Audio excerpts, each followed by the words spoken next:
Ukraine continues to put up a strong fight against Russia, despite being outgunned and enduring the brutal attacks that have killed so many innocent people. I want to bring in retired U.S. Army Lieutenant General Ben Hodges to talk more about what's happening in Ukraine. He's a former commanding general who led the American forces in Europe from 2014 to 2017. Thank you so much for joining us. I'm going to start with kind of like an umbrella question. What do you make of Russia's strategy so far? What's working for them? What is not? The Kremlin has transitioned from their original approach, which was based on the assumption of a rapid collapse of Ukrainian forces and a rapid seizure of critical parts of Ukraine, to a war of attrition, where they deliberately are targeting cities, as your reporters have shown so clearly, and murdering civilians for the purpose of weaponizing refugees. Over almost 2 million already have left Ukraine, and to create pressure on the Zelensky government and on us to do anything to stop this use of terror and murder. So it's a deliberate shift. It's not just frustration. It's a deliberate shift of, okay, let's see if we can break apart the alliance and cause the collapse of the government. The problem for the Russians, of course, is that attrition means you have to have time, you have to have more resources, you have to have the troops to be able to do it. And I don't think the Kremlin has any of those three necessary ingredients for their war of attrition to be successful. But we're still going to see a lot of what you're showing right now for weeks to come. So General, as you know, Ukraine's resistance has slowed the Russian military down considerably. But presumably, given your understanding of Russian military tactics, Vladimir Putin and his generals, if they were planning this invasion, okay, perhaps they thought a quick strike and it's over in a matter of days. But obviously, there would have been a contingency plan for something just like this. And is that contingency plan indiscriminate bombing of civilians and civilian targets?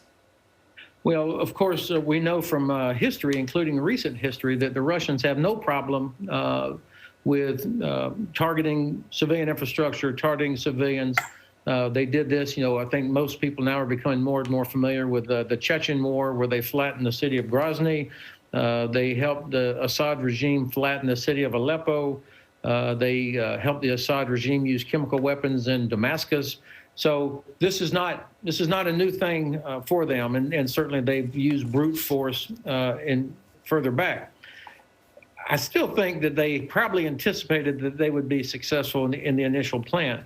And what was revealed, somewhat to my surprise, was they don't have they're not good or skilled at what's required to conduct what we would call joint operational level attack, where you combine air, land, sea, cyber, special forces to get these synchronized benefits of all those things. You have to practice that. I mean, we in the U.S. military practice it all the time. It is very difficult. Plus, they just don't have any experience at doing it. And so I think much of what we've seen has been the result of a gross underestimation of Ukrainian willpower and capability, of our ability to provide logistics, and their a failure to appreciate what was required for them to conduct the operation that they had planned to conduct. This might be a hard question for you to answer, but we have been sort of following this convoy, this miles-long convoy that is several miles from Kyiv, but not too far. It's kind of slowed to a grinding halt. There's some speculation as to whether or not they needed more support. You have Russian troops that are out there in the cold. I can't imagine that is good for morale or readiness. I'm not sure what this convoy is sitting there for. What do you make of it? That is a wonderfully phrased question. It's an example of a poor plan. I mean, a brand new lieutenant would not plan to put thousands of vehicles on a single road where the ground on both sides is impassable because of this time of year, and because Ukrainians, of course, have even exacerbated that by opening some of the reservoirs and flooding the ground on both sides of the road. So they are totally road bound, but because of the terrain. But also, what you see in the picture there, they're closed up with each other. This is a sign of undiscipline. They have no sergeants that would force vehicles to be further apart to avoid becoming a target. It's human nature that when soldiers are scared, they begin to come together closer. This is human nature, and only through training and discipline and having sergeants push them apart would you be able to counter that. So what we see is not a convoy, but it's the world's largest parking lot.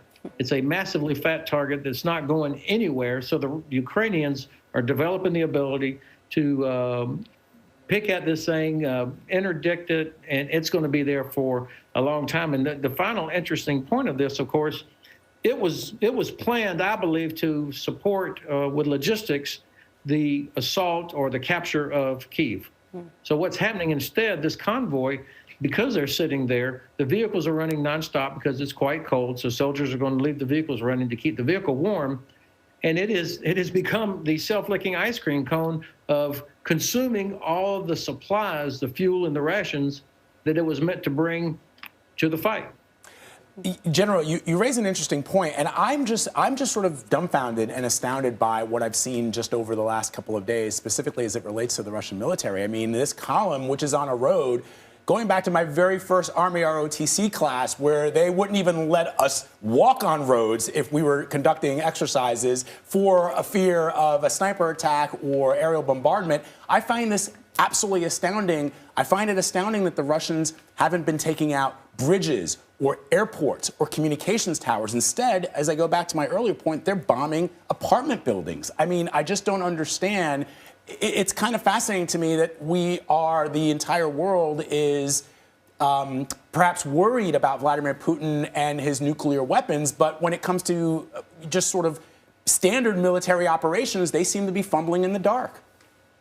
Well, certainly I overestimated their capability. We've known since 2007 that they had set out on a modernization effort that got tested in 2008 when they invaded Georgia. They stumbled around quite a bit, but were able to overwhelm Georgia, and they still have troops sitting there in 20% of Georgian sovereign territory. After that, they continued to modernize, and they certainly have some technologies that are very effective. Electronic warfare, jamming, and they've always invested heavily in long-range rockets and missiles.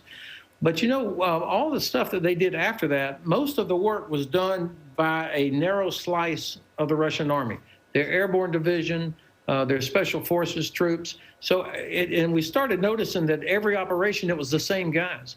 And then, of course, they increasingly depend on the Wagner Group and other mercenary-type organizations that presumably have accumulated some experience that, but even then, when they ran into U.S. Army in Syria back a couple of years ago, you'll remember that they were annihilated. So the fighting capabilities are not just about technology. It's about leadership. And certainly Ukraine has got not only President Zelensky, but they've got a lot of little Zelenskys distributed around Ukraine. Those soldiers are fighting for their country on terrain that they know very well. And the secret sauce that you'll remember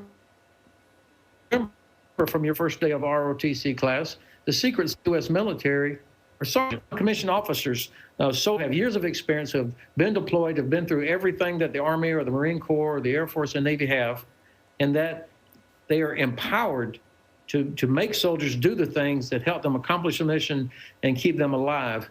And what we see here is an Army that is bereft of a moral purpose and a non-commissioned officer corps. In 20 seconds, General, real quick, President Biden is faced with calls to implement a no-fly zone. The world is perhaps apprehensive because Vladimir Putin has nuclear weapons and he's used that as a threat. Is he bluffing? I believe that Vladimir Putin absolutely would use nuclear weapons. Fiona Hill, I think, said it, and I agree with her. No-fly zone, I signed a letter endorsing it because I want us to do something. But I think that the real threat is not from Russian Air Force, it's from artillery and rockets. And we've got to help the Ukrainians get that at its source. Yeah, absolutely terrifying. Lieutenant General Ben Hodges, thank you very much, sir. We appreciate it as always. Appreciate it. Thanks for the privilege.